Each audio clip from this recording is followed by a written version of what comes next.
Many in Britain long to own a property, but many homes, particularly in London, are well out of reach.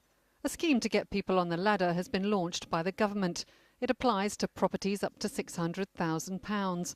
Homeowners will only need a small deposit to secure a 95% mortgage, and 15% of that will be guaranteed by the government. But with property prices soaring, some fear the scheme is simply fueling a property bubble.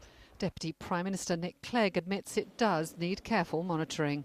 I think if the second part of the Help to Buy scheme were to provide finance to people who are not creditworthy and to sort of return us back to the bad old days of 120% mortgages, of sort of indiscriminate lending, then of course we shouldn't do it at all. Of course we need to be vigilant. Of course we need to be able to moderate it, even turn it off. Just hours before the scheme was launched, a survey suggested UK house prices were rising at their fastest pace in 11 years.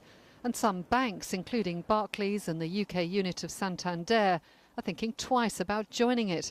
Jane Foley from Rabobank shares their concerns. If you look at countries such as Canada, Sweden, Norway, even Australia, New Zealand, they've all used measures, macroprudential measures, to try and control mortgage lending, to try and control household debt over the last few years.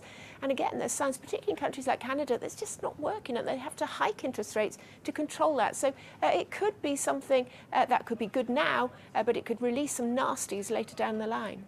The Bank of England says there's no obvious risk, and most mortgage experts welcome the policy. If you make more mortgage funds available to the market, then the consequence is that prices will be higher than they would have been without. But I think we're a long way from bubble territory.